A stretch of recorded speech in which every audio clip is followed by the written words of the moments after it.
Howdy, folks. Well, it is dusk here, and I'm going to wrap up the day with a short reading from a book I wrote called The Jesus Cow. So, when The Jesus Cow came out, a couple of people were a little bit cranky with me over the title and some of the content. I think it's pretty respectful. One lady said she wasn't going to read this book because she went to church every Sunday. Which is a shame, because then she missed one of the main characters, who is a woman who goes to church every Sunday and is very devout. I think you can be respectful and still write something like this. And furthermore, I reserve the right to find humor in all things, religion included. And I don't say that cockily. I just say that I think we need those tempering factors in our life. And anybody who reads my stuff also knows I'm not saying that I know better than you. I'm just saying, let's talk about it. Furthermore, it's just a silly book about a cow with a funny mark on the side of it. So, go ahead and let your blood pressure settle right down. All right, I'm just going to read. I'm going to introduce actually the character, who is very devout, without any irony. She's a woman who runs her own salvage yard. This is from chapter 6 in the book. Christmas morning broke to the rumble of a junk truck. Margaret Magdalene Jankowski came down shifting off the overpass and past the old water tower she had hoped to scrap, her split-shift Ford straight truck squatting to the overloads beneath the weight of a dismantled combine, a rusted harrow, and a flattened Ford Festiva, the snug balance of the load testament to the fact that this was a woman who knew her way around ratchet straps and chain boomers. The truck pulled into the quick pump, and Meg, a slight and nimble widow in a watch cap and greasy coveralls, jumped out to pump the fuel. After paying cash for the gas, she never used a credit card, Meg turned left out of the lot and drove the truck a block into Swivel, pulled a U-turn, and parked along the curb in front of St. Jude's Catholic Church. Most days she would disappear into the chapel for 10 minutes, where she would light a votive candle, pray a decade of the rosary, then reemerge to return up the road past the water tower, recross the overpass, and hang a left down the southbound ramp for Clearwater, and then the scrap metal processing center. But today was Christmas. When Meg dismounted from the truck and walked across the St. Jude's parking lot, past the concrete Virgin Mary sheltering beneath the protruding half of a vintage bathtub buried in the vertical, she was carrying her best dress hung and sheathed in dry cleaner's plastic. Today the truck would sit parked all day long at the curb as Meg assisted Father Carl in the celebration of both Christmas morning masses. She was weary, having returned from midnight mass only a few hours previously, and prior to that having spent Christmas Eve day dissecting the combine, tamping down the Festiva, and loading the truck. But for Meg, devotion trumped all. If it seemed strange that she had driven to Christmas services in a loaded junk truck, it helped to know that it was her only vehicle. If Meg was invited to remove a beached Buick from someone's yard, she arrived in the junk truck. If she had been invited for cocktails, she would have arrived in the junk truck. St. Jude's Catholic Church was nothing fancy. No soaring arches like the church in Boomler.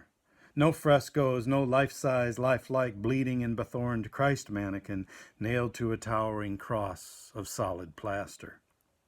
Rather, the crucifix that hung above Father Carl during services was punched from polished brass, the suffering sun represented in abstract fashion, his halo formed of tack-welded wire. St. Jude's had been constructed in the late 1960s from blueprints composed by an architect apparently heavily influenced by early brutalism and post-war basement rec room. The exterior was done up in concrete and browns, and the interior ran heavily to blonde paneling. The pews were padded with naugahyde, the carpet was a close-nubbed tan and mustard-striped affair, the texture of a polyester pot scrubber, and the figurines representing the 12 stations of the cross hung on their plaques like dated bowling trophies, the mustachioed long-haired disciples projecting the mane of gentle folk rockers. In short, you could imagine Michelangelo giving the whole works half a star. There were no bells in the belfry, rather a set of metal horn speakers hidden in a cupola that blared out tape-recorded chimes. But every single time Margaret Magdalene Jankowski stepped through the doors of St. Jude's, dipped her fingertips in the holy water, and crossed herself, she thought, no, felt, only one word: sanctuary. So, I mean, I meant that, you know. I was raised in the church, and I had a mistake in there in the final draft. I talked about the 14 Stations of the Cross, and thank goodness my next door neighbor Jenny is a very devout Catholic, and I was able to run some of the Catholic parts past her, and she saved me, because she said the Stations of the Cross are long enough without there being 14 of them. But also that word sanctuary, I mean it with all my heart. That church that I describe in it, people always want to figure out what's fiction and what's real. Obviously, that's a fiction book. I made it all up. But I obviously drew on my background in New Auburn and the town Boomler. I just so happened to grow up 9 miles from a town called Bloomer. So, of course, you draw on your real life experience. And part of what I was drawing on there was, despite my reservations about organized religion, that church, the real church in New Auburn, has been a place of great sanctuary to my family. When my brother's wife was killed, the church they were going to use wouldn't hold everybody, and the Catholic Church opened its doors, and that's just a tradition in our small town. So, yeah, I can have fun. I can write a book called The Jesus Cow and get some chuckles, but you can also weave, I hope, some thoughtfulness and reflection in there. And thanks again to Ginny for sorting me out on my Catholic minutia. Anyway, it's The Jesus Cow. All right. Hope you're doing all right. Hope you're being good to your neighbors and the ones that have earned it. Forward. And you know what? For the other ones, compassion. So, I got to stop or I'm going to start preaching. That'd be ironic. See you later. Howdy, folks. I'm going to bathe myself in the light of truth to tell you that I actually messed up the story about the Stations of the Cross. I just went and checked. So Ginny, my neighbor, she did go through the manuscript and put a whole bunch of pink Post-its in the spots where I had messed up my Catholic Mass or anything about Catholic services or the faith.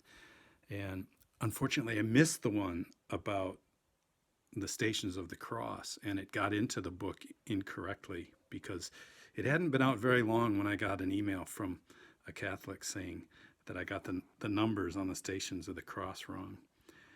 That said, I only got 1 or 2 emails from Catholics, and that book sold thousands of copies, so I don't know if y'all have been going to the Stations of the Cross as often as you... I'm going to get in trouble. Anyway, it's weird how you misremember things or mistell things without intending to be deceptive. There's plenty of that in the world, but in this case, I just got the story slightly wrong. Alrighty. I'll put a link, actually, on the website to the place where I tell the story properly. Plus, then you can see, I have a tag called Oops that I put up whenever someone points out an error, and you can go ahead and read through those. They're quite entertaining, some of them. Some of them are embarrassing. What a night of self-revelation. Forward.